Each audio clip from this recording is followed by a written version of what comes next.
September 26, 1803. A man is standing on a cart in the middle of a public square in Sydney, Australia. There is a rope around his neck. Hundreds of people are watching. He is about to be hanged for a murder. He says he did not commit it. And the man he says actually did it is standing in the crowd, watching. This is the story of Joseph Samuel, the man the hangman could not kill. And the question that has never been fully answered: was he innocent? To understand what happened on September 26th, you need to go back 1 month, to the night of August 25th, 1803. Sydney was not yet a city. It was a penal colony, a raw settlement carved out of the edge of the world, convicts, soldiers, a handful of free settlers, and a justice system that was brutal by design. On the night of August 25th, a gang of convicts broke into the home of a wealthy woman named Mary Breeze. They took 24 guineas and whatever else they could carry, and then they ran. A constable named Joseph Luca went out to investigate.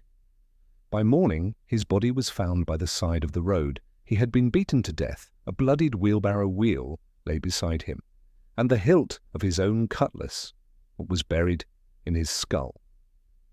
Joseph Luca was the first police officer killed on duty in Australia. His name is still on the National Police Memorial today. The colony locked down immediately. Every road out of Sydney was blocked. Every known criminal was rounded up. Among those rounded up was a 23-year-old convict named Joseph Samuel. He had been transported to Australia from England 2 years earlier, convicted of theft at 14 years old. He admitted to the robbery immediately, but he said one thing very clearly. He did not kill Joseph Luca. He knew who did, but nobody listened.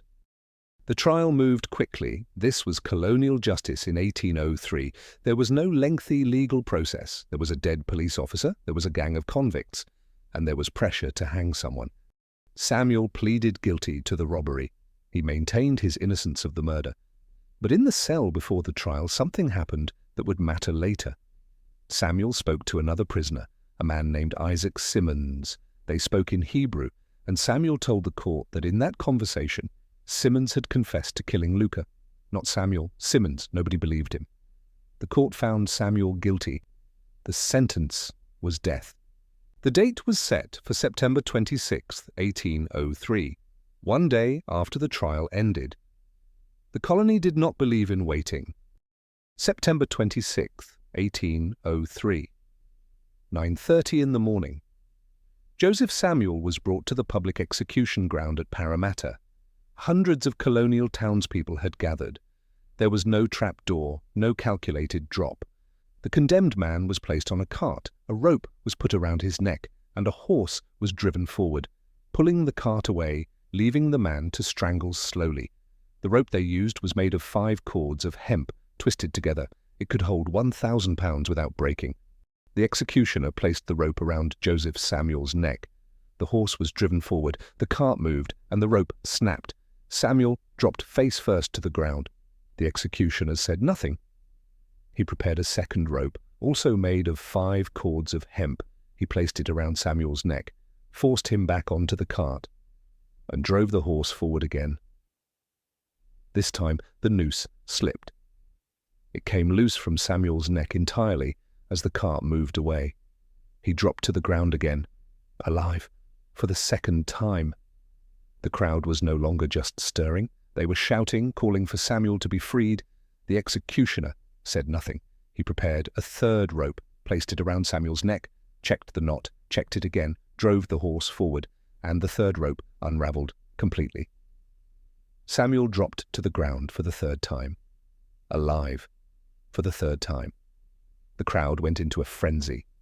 A policeman watching on horseback ordered. The execution stopped. The provost marshal rode immediately to find the governor. Governor Philip Gidley King heard the account. 3 ropes, 3 failures, 1 man still breathing. He made his decision immediately. Joseph Samuel was granted a full pardon. The governor cited one reason: divine intervention. But here is the legal twist that makes this story more than just a curiosity. Colonial law gave the governor the authority to pardon any man who survived his execution. The law designed to kill Joseph Samuel became the law that freed him. 3 ropes failed, and because 3 ropes failed, the system had no legal choice but to let him go now. The ropes used on Samuel were inspected carefully afterward. Officials looked for signs of tampering, cut strands, weakened fibers, deliberate sabotage. They found nothing. They tested one of the broken ropes. It held 392 pounds, with 2 of its 3 strands already cut. A rope with 2/3 of its strength deliberately removed could still hold twice Joseph Samuel's body weight. The ropes were not weak. They were not tampered with. They were not defective.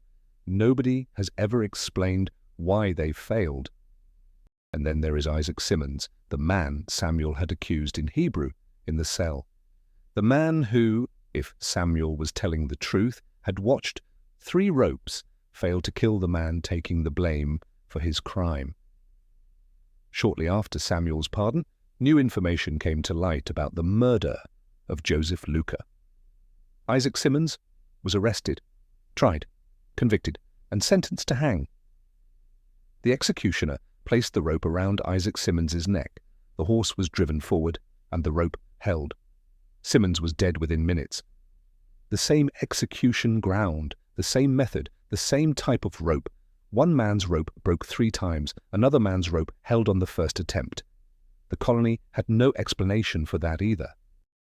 Joseph Samuel was sent to work in the mines after his pardon. Not freed entirely. Still a convict.